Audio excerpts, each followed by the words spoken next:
Hello प्यारे बच्चों, आप कैसे हैं? और आप लोग घर पे रह करके लॉकडाउन का पालन कर रहे हैं।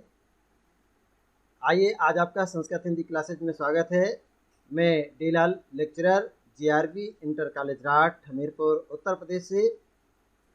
प्यारे बच्चों, आज आपको बहुत ही एंजॉय के साथ अध्ययन करना है और एक नई तकनीकी के साथ दुनिया के नए तरीके से आपको जुड़ना है कि जो आपको आज हम हिंदी कक्षा 12 में आज आपको पढ़ाने वाले हैं काव्य विभाग है। और ये काव्य खंड का काव्य क्या होता है ये आप जानते हैं कि काव्य आपको सौंदर्य प्रदान करने के लिए, मतलब आप सौंदर्य का प्रदर्शन किया जाता है और इसमें आनंद के लिए पढ़ा जाता है। खास तौर से आनंद रसों का रसास्वादन करना है। तो आज का जो प्रकरण है वो कैकेयी अंताप है। और कैकेयी अंताप और गीत, इसके जो लेखक हैं कवि मैथिली शरण गुप्त जी हैं। इनका जीवन परिचय है। तो प्यारे बच्चों, आप जानते हैं हम अपने विचारों को दूसरों के सामने व्यक्त करने के लिए भाषा का ज्ञान बहुत ही आवश्यक है। आप तो जानते हैं ना, कहा गया है कि निज भाषा उन्नति है, सब भाषा के मूल, अब बिन निज भाषा ज्ञान के मिटे नहीं को सूल। इतना ही नहीं, ये भी कहा गया है हिंदी हिंदू हिंदुस्तान। इसलिए अपनी मातृभाषा के लिए और अपनी मातृभूमि के लिए गर्व करना चाहिए। इसलिए हमें गर्व के साथ और आनंद के साथ, खुशी के साथ आज आपको अध्ययन करना है। ये हिंदी में काव्य विभाग है मैथिली शरण गुप्त जी का। और इसमें भी आपको देखना है कि हमारे बहुत से कवियों ने अपनी रचनाओं को सुंदर ढंग से प्रस्तुत किया है। कैसे और क्या क्या उनका योगदान रहा है। प्यारे बच्चों, कहा गया है कि शिक्षा अमृता अश्नुते, शिक्षा अमरता की ओर ले जाती है। आज देखिए, मैथिली शरण गुप्त जी हमारे जितने भी प्राचीनतम कवि, चाहे वो वाल्मीकि जी रहे हों, गोस्वामी तुलसीदास जी रहे हों, चाहे महाकवि कालिदास जी रहे हों, इन्होंने हजारों वर्ष पूर्व, बहुत दिनों पहले ये अपनी रचनाएं करके इस दुनिया से अमर हो गए और आज भी वो अमर हैं। फिर भी तो आइए प्यारे बच्चों, जो हमें ध्यान देना है कि आज आपको इसके माध्यम से अपने विचारों को व्यक्त करने के लिए अपनी मातृभाषा के प्रति आपको जनजागृति और गौरव को ध्यान में रखने के लिए, और इतना ही नहीं, भाषा को शुद्ध सरल ढंग से प्रस्तुत करने के लिए अपनी व्याकरण को भी ध्यान में रखना अनिवार्य है। इसलिए आज हम आपको मैथिली शरण गुप्त जी के जीवन परिचय के बारे में अध्ययन करते हैं और बहुत हंसी खुशी के साथ, प्रसन्नता के साथ, निराशा बिल्कुल नहीं। जानते हैं, आशा ही जीवन है, निराशा ही आत्महत्या का सूचक है। इसलिए बहुत आशा और विश्वास के साथ दृढ़ संकल्प होकर के हमें आज आपको क्लास में अध्ययन करना है। ये आज आपके सामने आप देख रहे होंगे इस चित्र के माध्यम से। ये चित्र मैथिली शरण गुप्त जी का है। और मैथिली शरण गुप्त जी देखिए कितने वयोवृद्ध हैं, कितनी तपस्या की है इन्होंने और अपनी अमूल्य रचना दे करके आज ये हमारे इस दुनिया से अमर हो गए। देखिए, इनका मैथिली शरण गुप्त जी का जन्म चिरगांव, जिला झांसी, उत्तर प्रदेश, अर्थात आप ये भी कह सकते हैं कि मैथिली शरण गुप्त जी उत्तर प्रदेश के झांसी जिला के चिरगांव नामक गांव में इनका जन्म 3 अगस्त को कब हुआ था प्यारे बच्चों? ध्यान रखेंगे, नोट करें अपने पास। 3 अगस्त सन 1886 ईस्वी में इनका जन्म हुआ था। और काव्य रचना की ओर से बचपन से ही, मतलब बाल्यावस्था से ही इनका झुकाव था। क्यों? ऐसा क्यों? इनके पिताजी भी, इनके पिताजी को भी हिंदी के प्रति विशेष लगाव था और इसलिए अपने परिवार से ही, अपने पिताजी के स्वभाव के अनुसार इनको भी बचपन से ही अपनी शिक्षा और कविताएं करने का विशेष इनको लगा हुआ और उसी से जुड़ा हुआ। इसके साथ ही ये आप नाम देख रहे हैं आचार्य महावीर प्रसाद द्विवेदी जी से, इससे भी इनको प्रेरणा मिली। इन्होंने हिंदी काव्य की नवीन धारा को पुष्ट कर उसमें अपना विशेष स्थान बना लिया था। और इनकी कविता में देशभक्ति, याद रखेंगे, इनकी कविता में देशभक्ति एवं राष्ट्र प्रेम की व्यंजना प्रमुख होने के कारण ही इन्हें हिंदी संसार ने इन्हें राष्ट्र कवि का सम्मान दिया। प्यारे बच्चों, कितनी गौरव की बात है, आपको भी राष्ट्र कवि की उपाधि मिले और गर्व से लोग हजारों हजार साल आपको राष्ट्र कवि के नाम से जाने। इसलिए आपको ऐसी रचनाएं करनी है जिसमें देश प्रेम की भावना प्रमुख हो, अर्थात देशभक्ति की भावना प्रमुख हो। ऐसी हमें रचनाएं प्रस्तुत करने की जन जागृति में देश के प्रति प्रेम भावना हो, देश के प्रति लगाव और जुड़ाव हो, देश के प्रति श्रद्धा और भक्ति की भावना हो। तो हिंदी संसार में इनको सभी कवियों ने राष्ट्र कवि का सम्मान दिया है। राष्ट्रपति जी, देखिए देश का सर्वोच्च पद कौन सा होता है, देश का सबसे ऊंचा पद कौन सा होता है, तो आप जानते हैं राष्ट्रपति का। ये भारत का प्रथम नागरिक होता है राष्ट्रपति, इसलिए राष्ट्रपति इन्हें संसद सदस्य मनोनीत किया था। अब बताइए कितनी बड़ी बात है कि ये मतलब एक साधारण से कवि थे और इनकी रचनाओं को ध्यान में रखते हुए इनके अंदर जो रचनाओं में देश प्रेम की, देश के प्रति भक्ति की भावना जो इन्होंने प्रयोगी, जन जागृति जो इन्होंने की, इससे प्रसन्न होकर के भारत के प्रथम नागरिक अर्थात महामहिम राष्ट्रपति जी ने इन्हें संसद सदस्य मनोनीत किया और 6 वर्ष के लिए इनका कार्यकाल होता है बेटा। तो भारतीय का ये साधक, अर्थात भारतीय क्यों कहा जाता है, भारतीय इसलिए कहा जाता है कि भारत हमारा देश है, भारत की मातृभाषा हिंदी है, इसलिए हिंदी भाषा आप पढ़ रहे हैं और इसलिए इन्हें भारतीय का साधक, अर्थात ये हिंदी के कवि हैं इसलिए इनको भारतीय का साधक कहा जाता है। और ये भारतीय का साधक अर्थात हिंदी भाषा के साधक 12 दिसंबर सन 1964 ईस्वी में ये गोलोकवासी हो गए, अर्थात ये इस पृथ्वी मतलब आकाश, जिनको स्वर्गवासी कहते हैं, गोलोकवासी कहते हैं, या मृत्यु हो गई, इस प्रकार से आप इन्हें संबोधित करते हैं। तो इसलिए प्यारे बच्चों, फिर से आप पुनः रिवीजन कर लें। 3 अगस्त सन 1886 ईस्वी में इनका जन्म हुआ था। कहाँ हुआ था? चिरगांव, झांसी, उत्तर प्रदेश के झांसी जिला के चिरगांव में इनका जन्म हुआ था। चलिए, इनका जन्म स्थान आपको पता हो गया, 3 अगस्त सन 1886 में। तो इनके पिताजी का क्या नाम था? सेठ रामचरण गुप्त जी। इनकी सबसे प्रमुख रचना देखिए साकेत, इनका महाकाव्य बेटा। तो इनकी मृत्यु 12 दिसंबर सन 1964 ईस्वी में इनका स्वर्गवास हो गया, ये गोलोकवासी हो गए। और इसी के साथ ही प्यारे बच्चों, ये 5 नंबर का प्रश्न आपसे पूछा जाता है और जितना ये आपको बताया गया है इसको यदि आप याद रखें और लिख दें, अपनी भाषा शैली में लिखें। कोई ज़रूरी नहीं है कि जो किताबों में लिखा उसी तरह एक एक वर्ड को आप लिखें, आप अपनी भाषा शैली में अपनी देशी शब्दों का भी आप प्रयोग कर सकते हैं, वो उससे बहुत अच्छा आपको याद करने में कठिनाई का अनुभव नहीं होगा। तो इस तरह से प्यारे बच्चों, आप जान गए होंगे इनका मैथिली शरण गुप्त जी का जीवन परिचय। अब इसके बाद हम आगे चलते हैं, हमारा प्रश्न नंबर 2 बनता है। तो प्रश्न नंबर 2 में क्या पढ़ेंगे? जैसे कि मैथिली शरण गुप्त जी का साहित्यिक परिचय, अभी आपने पढ़ा जीवन परिचय, अब जीवन परिचय के बाद साहित्यिक परिचय पढ़ते हैं। तो साहित्यिक परिचय में साहित्य के प्रति उन्होंने क्या साधना की है, क्या क्या रचनाएं की हैं, वो भी आपको देखना है, पढ़ने को मिलेगा इसके अंतर्गत। तो आइए अपना समय को ध्यान में रखते हुए और शुरू करते हैं इनका साहित्यिक परिचय।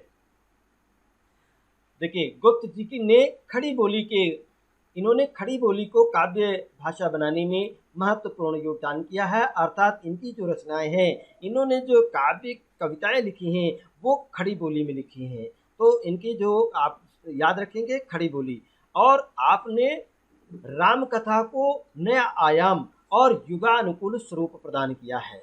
इन्होंने क्या किया है? आपने भाई देखिए, भारत में सबसे ज़्यादा, जैसे आप कहते हैं हिंदुस्तान, तो हिंदू धर्म की जो प्रमाणिक पुस्तक का आप मानते हैं सबसे ज़्यादा पढ़ी जाने वाली, लोगों के जन जन के कंठ का हार कही जाने वाली रामायण के अंदर क्या आता है? राम का आयन, अर्थात राम की कथा, रामचंद्र की कहानी, उस कहानी उनको आदर्श, राम को एक आदर्श राजा के रूप में प्रतिष्ठित किया गया है। और उसको लेकर के यहाँ पर मैथिली शरण गुप्त जी ने राम की कथा को एक नया आयाम, नया युग के स्वरूप प्रदान किया है। तो इसको एक नए तरीके से उन्होंने इसका प्रतिपादन किया है। तो आप देख रहे हैं इसमें आपके सभी पात्र देव और दानव होते हुए भी, मतलब देव और दानव, देवताओं का दया करना और दानव अर्थात उन लोगों का उद्दंडता करना, लोगों को सताना, यही उनका अलग अलग लोगों के विचार थे, देवताओं के और दानवों के। तो इनके विचार कैसे हैं कि मानव में है, जैसे देव और दानव होते हुए भी व्यवहार मानव के सदृश हुए हैं, मानव कल्याण के लिए हुए हैं। देखिए यहाँ पर आप देख रहे हैं उर्मिला जी को, कैकेयी जी को और यशोधरा, ये नारी पात्र हैं। उर्मिला, कैकेयी और यशोधरा, खासतौर से नारी पात्रों को उन्होंने भारतीय नारियों के आदर्श को प्रस्तुत करने का अनुकरणीय आदर्श प्रस्तुत किया है इनके अंतर्गत, उर्मिला जी को, कैकेयी जी को और यशोधरा जी को। इसके बाद आप देख रहे हैं इसमें नारी पात्रों को भी आपने वाणी दी तथा उनके चरित्रों को मनोवैज्ञानिक आधार प्रदान किया है। हिंदी साहित्य सम्मेलन ने आपको, देखिए हिंदी साहित्य सम्मेलन एक हुआ और ये हिंदी साहित्य सम्मेलन ने मैथिली शरण गुप्त जी को साहित्य वाचस्पति की उपाधि प्रदान की है। जैसे कि इसके पहले प्रश्न में आपने देखा है कि भारत के राष्ट्रपति ने इनको इनकी साहित्यिक रचनाओं से प्रसन्न होकर के और इनकी साहित्यिक सेवाओं में योगदान और जो भारत के प्रति देशभक्ति की भावना से परिपूर्ण जो रचनाएं की, उसको ध्यान में रखते राष्ट्र कवि की उपाधि प्रदान किया राष्ट्रीय विचारधाराओं ने। इसके साथ ही राष्ट्रपति जी ने इनको संसद सदस्य मनोनीत किया था। उसी तरह से यहाँ पर हिंदी साहित्य सम्मेलन ने इन्हें साहित्य वाचस्पति की उपाधि प्रदान की। और साकेत इनका एक महाकाव्य है। आप जानते हैं महाकाव्य और काव्य, काव्य जो होता है वो छोटा सा कह दीजिए, महाकाव्य एक बड़ा, मतलब जो ग्रंथ है इनका ये कई महाकाव्य सर्गों में विभक्त होता है बेटा। देखिए काव्य एक कविता कह सकते हो जो 5-6 पदों की हो सकती है, 10 पदों की हो सकती है, लेकिन काव्य महाकाव्य जो होता है वो पूरा एक ग्रंथ बनता है और उसमें कई कथा पटकथा जोड़ करके एक विशद बड़े रूप में दिया जाता है जो स्वर्गों में अध्याय में विभक्त होता है। जैसे आप रामायण का नाम जानते हैं ना, महाभारत का नाम सुना होगा, ये एक महाकाव्य है। वैसे ही साकेत भी इनका एक महाकाव्य है। अब आप देखते हैं मंगला प्रसाद पारितोषिक पुरस्कार इनको प्रदान किया गया था। आप राज्यसभा के सदस्य भी मनोनीत किए गए हैं और आपने हिंदी साहित्य को 64 वर्षों तक की सेवा की है और स्वतंत्रता आंदोलन को प्रेरणा प्रतीक करके और राष्ट्रीय स्वाभिमान को जागरण में महत्वपूर्ण योगदान दे करके आपने राष्ट्र कवि का सम्मान अर्जित किया है। प्यारे बच्चों, इस तरह से इनका साहित्यिक परिचय रहा है। अब आप देख रहे हैं इनकी कृतियों को। कृतियाँ कैसी है? कृतियाँ माने होता है रचनाएं, जो इन्होंने कविताएं और रचनाएं किताबें लिखी वो इस प्रकार से हैं। गुप्त जी के लगभग 40 मौलिक काव्य ग्रंथों में भारत भारती, किसान और इसके बाद ये शकुंतला, पंचवटी, त्रिपथगा, साकेत, यशोधरा, द्वापर, नहुष, काबा और करबला आदि इनकी प्रमुख रचनाएं उल्लेखनीय है। इसके अतिरिक्त गुप्त जी ने अनघ, तिलोत्तमा और एवं चंद्रहास जैसे 3 छोटे छोटे पद्यबद्ध रूपक भी लिखे हैं। तो प्यारे बच्चों, ये रचनाएं आप जो देख रहे हैं ये पेपर में आपसे पूछे जाते हैं और ध्यान रखेंगे, इनको जरूर याद करिएगा। आपसे पूछा जाएगा कि यशोधरा के लेखक कौन है, तो आप बता सकते हैं कि यशोधरा है, त्रिपथगा है, पंचवटी है। पंचवटी कितना बढ़िया पाठ इन्होंने लिखा है, कविता लिखी है। देखिएगा जैसे आपने सुनते आए ना कि अनुप्रास अलंकार का एक उदाहरण दीजिएगा। चारु चंद्र की चंचल किरणें खेल रही थी जल तल में, स्वच्छ चांदनी बिछी हुई थी अवन और अंबर तल में। कितनी सुंदर रचनाएं प्रस्तुत की है, ये पंचवटी से लिया गया है। आइए प्यारे बच्चों, आपने इनकी रचनाओं का अध्ययन किया है। अब आते हैं हम प्रश्न नंबर 3 पे। तो 5 नंबर का प्रश्न आपने पढ़ा अभी, इनकी रचनाएं, मैथिली शरण गुप्त जी की जीवन परिचय 5 नंबर का, और 5 नंबर के अंतर्गत इनकी साहित्यिक रचनाएं जिसमें साहित्यिक परिचय और इनकी कृतियों का अध्ययन किया है। अब इसके बाद प्यारे बच्चों, आप बिल्कुल निराश ना हो और भाग्य पर भरोसा नहीं, कर्म पर विश्वास रखें।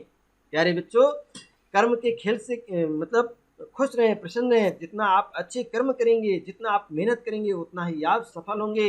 इसलिए कर्म पर विश्वास रखें और निश्चय आपको सफलता मिलेगी। आइए अब आप चलते हैं ये काव्यगत विशेषताएं। अगला प्रश्न आपसे पूछा जाता है कि मैथिली शरण गुप्त जी की काव्यगत विशेषताओं का उल्लेख कीजिएगा। ये भी 5 नंबर का प्रश्न आपसे पूछा जाएगा। तो काव्यगत विशेषताओं के अंतर्गत आइए जुड़ते हैं। हिंदी कविता के विकास की कई अव्यवस्थाओं को भी गुप्त जी ने देखा और परखा, समझा, उनके प्रभाव को ग्रहण किया और उनको प्रभावित भी किया है। आपके काव्य में भाव एवं कला दोनों ही पक्षों का सौंदर्य स्वाभाविक रूप से उपस्थित हुआ। अब देखिए बार बार यहाँ पर देख रहे हैं सौंदर्य स्वाभाविक रूप से उपस्थित हुआ है।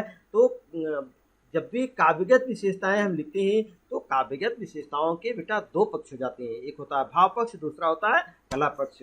तो भाव पक्ष के अंतर्गत क्या लिखते हैं और कला पक्ष के अंतर्गत क्या लिखते हैं, इस पर संक्षेप में बहुत ध्यान से सुनिएगा, नहीं तो छूट जाएगा।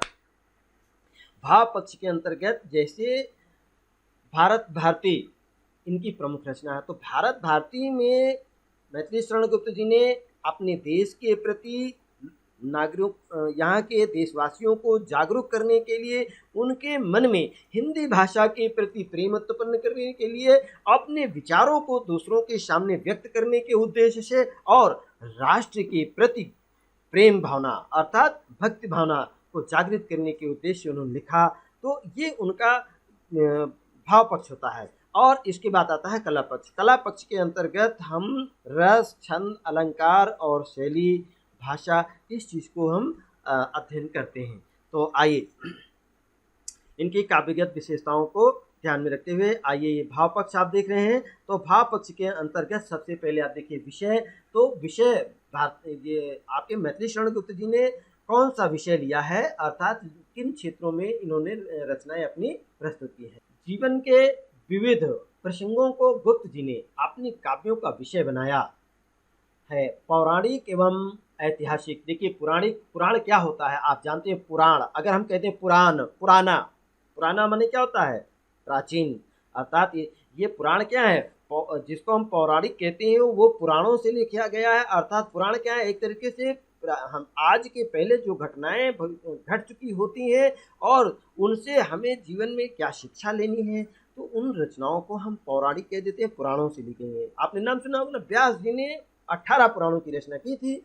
तो उन 18 पुराणों से जो छोटी छोटी कथाएं, छोटा छोटा सा मूल बीज लेकर के लेखक लोग अपनी कल्पना शक्ति, वर्णन चातुर्य के माध्यम से बहुत अच्छे ढंग से उन विषयों को समाज के लिए अनुकरणीय बनाते हैं। इसलिए ये ऐतिहासिक और पौराणिक आख्यानों के धार्मिक, आप देख रहे हैं यहाँ पर, ये आख्यानों के धार्मिक एवं सामाजिक विषयों को आपने एक नई दृष्टि से समन्वित किया, अर्थात नई दृष्टि से उन्होंने प्रदर्शित करने का प्रयास किया और उसको देखा समझा। उनको युग के अनुरूप कलेवर प्रदान किया, अर्थात नवीनता उनमें प्रदान की है।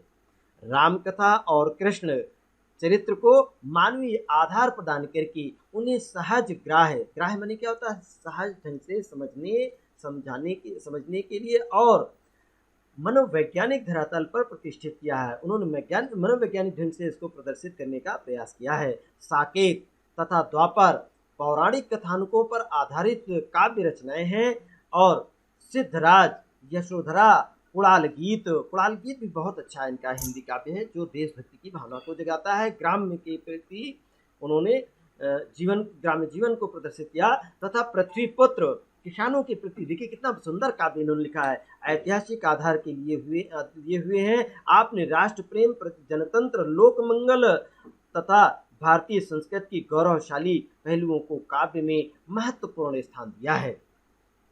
देखिए ये आपने विषय का क्षेत्र देखा, तो किन किन क्षेत्रों में इन्होंने रचनाएं की हैं। अब इसके बाद दूसरा टॉपिक आता है इनका प्रकृति वर्णन, अर्थात प्रकृति वर्णन के क्षेत्र में भी मैथिली शरण गुप्त जी अद्वितीय रहे। और प्रकृति के आलंबन और उद्दीपन, ये आलंबन क्या आता है, उद्दीपन क्या आता है, इसको रसों में आ जाएगा। तो आलंबन और उद्दीपन दोनों ही स्वरूपों को स्थान दिया और पंचवटी में रात्रि के प्राकृतिक दृश्यों का मनोरम चित्रांकन किया है। जैसे आप एक छोटा सा उदाहरण यहाँ देख सकते हैं, ये देखिए बहुत सुंदर उदाहरण हिंदी दिया है कि चारु चंद्र की चंचल किरणें खेल रही हैं जल थल में, स्वच्छ चांदनी बिछी हुई है अवनी और अंबर तल में। इसमें आलम्बन स्वरूप लिया गया है। प्यारे बच्चों, इसी प्रकार उद्दीपन का स्वरूप आप देखेंगे, सिसिरे न फिर गिरी वन में। देखिए उर्मिला जी क्या कहती हैं, पवन से कहती हैं कि हे सिसिर न फिर गिरी वन में, मांगे जितना मांगे पतझड़ दूंगी मैं इस निज नंदन में। ये उद्दीपक भाव है, कैसे उनके मन में उद्दीपन, अर्थात अपने प्रेमी के प्रति उन्हें याद आती है, विरह वेदना जागती है। अब देखिएगा अलंकारिक स्वरूप कैसा प्रस्तुत किया है, इसका भी एक उदाहरण आपके यहाँ द्रष्टव्य है। फैला उनके तन का आतप, इसके तन का आतप अर्थात उर्मिला जी कहती हैं कि मेरे स्वामी लक्ष्मण जी के जो शरीर की गर्मी है वो किस तरीके से धूप जैसे यहाँ प्रदर्शित हो रही है।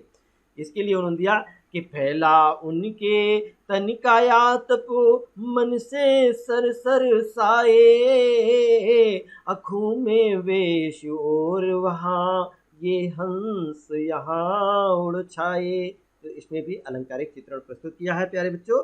इसमें उपमा अलंकार और रूपक अलंकार, अनुप्रास अलंकार की सुंदर छटा है। इसके साथ ही देखिए प्रकृति चित्रण का आपने दर्शन किया है। तीसरा है उनका ये भारतीय संस्कृत के प्रस्तोता थे, अर्थात भारतीय संस्कृत के प्रकांड विद्वान थे और इन्होंने भारतीय संस्कृत को समझने का प्रयास किया। देखिए गुप्त जी ने अपनी काव्यों में भारतीय संस्कृत के उदात्त मूल्यों की प्रतिष्ठा की है और त्याग, देखिए मेन चीज होता है त्याग।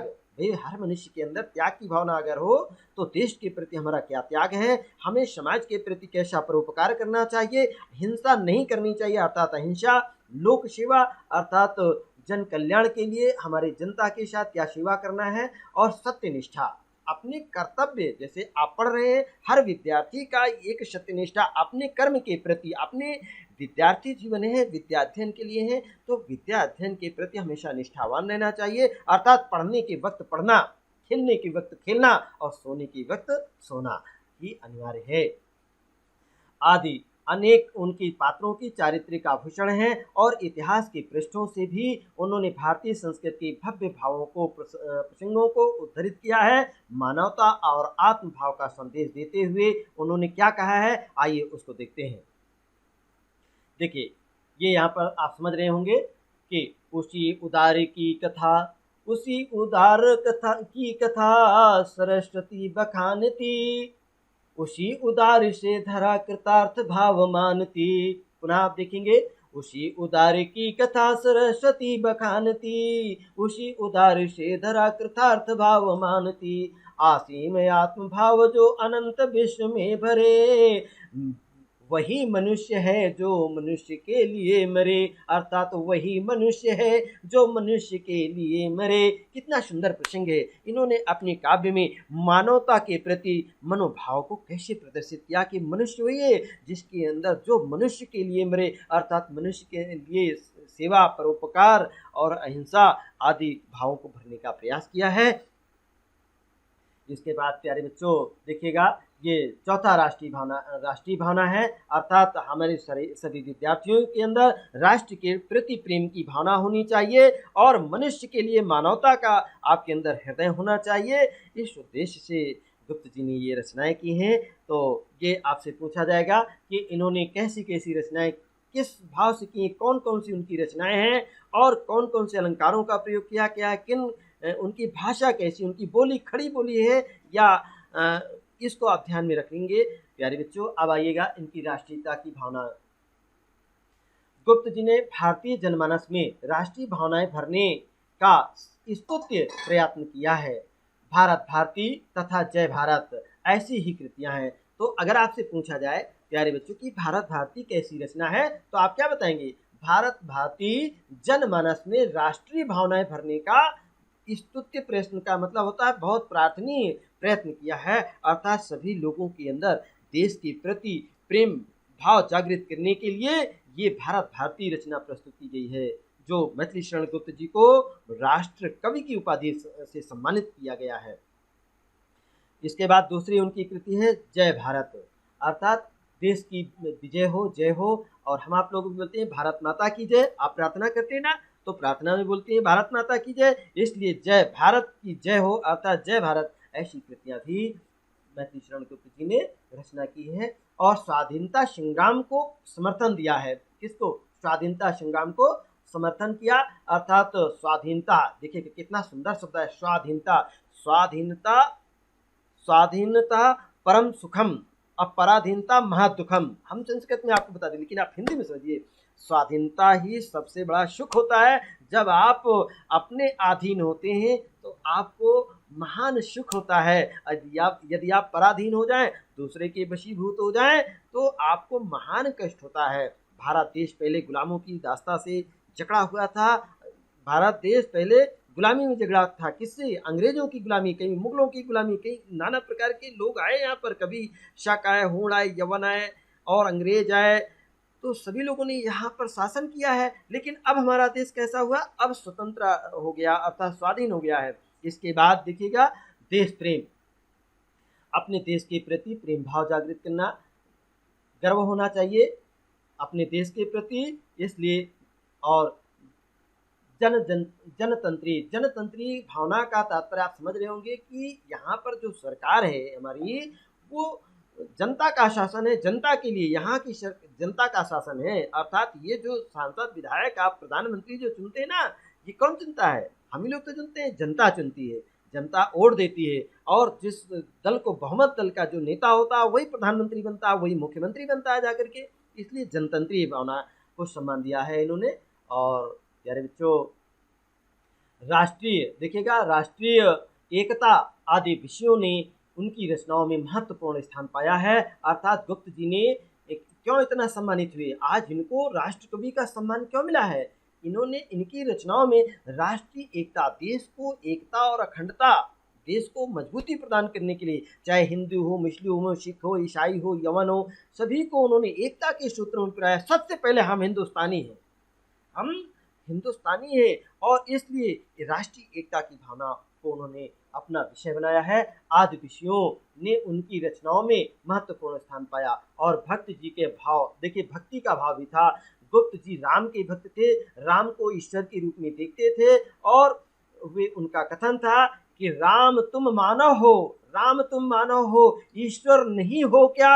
अब विश्व में रमे हुए सभी कहीं नहीं हो क्या? कितना अच्छा भाव व्यक्त किया है। आज देखिए, कोरोना जैसी महामारी इस भारत ने पूरे विश्व को तहस नहस कर रही है, और पूरा विश्व हमारा इससे सशंकित है, और इस कोरोना जैसी महामारी से बचने का उपाय ढूंढ रहा है। और आज देखिए, कोरोना जैसी महामारी से लड़ने के लिए हमारे भारत के प्रधानमंत्री भी, हम आप सभी के लिए मतलब जान है तो जहान है, लेकिन ये कहते हैं कि जान भी रहेगा, जहान भी रहेगा। इस उद्देश्य को लेकर के हम जीतेंगे, और सरकार के द्वारा जो लॉकडाउन के लिए दिशा निर्देश दिए गए हैं उसका पालन भी करेंगे।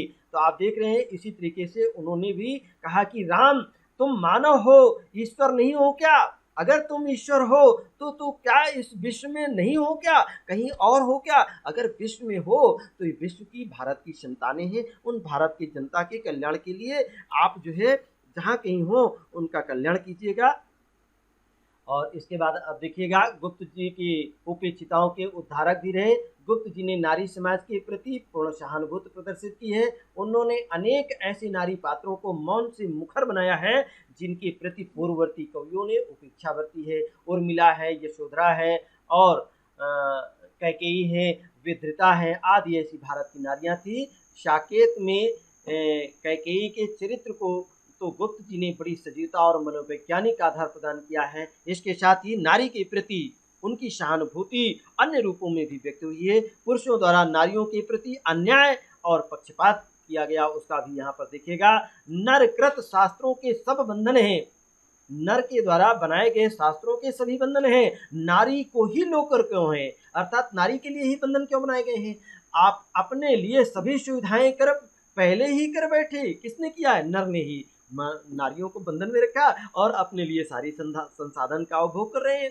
रस योजना देखिएगा, गुप्त जी के एक रस सिद्ध कवि हैं, उनके काव्यों में सभी रसों की सुंदर योजना उपस्थित है। श्रृंगार रस, वीर रस, करुण रस आदि आपके सबसे प्रिय रस रहे हैं, और श्रृंगार के दोनों पक्षों का मनोहारी चित्रण यहाँ पर प्रस्तुत करने में इन्होंने सफलता प्राप्त की है। और उनका वियोग श्रृंगार ऊहात्मक न होकर के एक गरिमा एवं गांधीर्य लिए हुए है। उनकी विरहणी उर्मिला जैसी या शूर की विरहणियों की भांति ऋतुओं को कोसती नहीं है, बल्कि उनका स्वागत करती हैं। जैसे यहाँ पर आप देख रहे हैं, उर्मिला जी ने यहाँ पर दिया है, क्या किया है?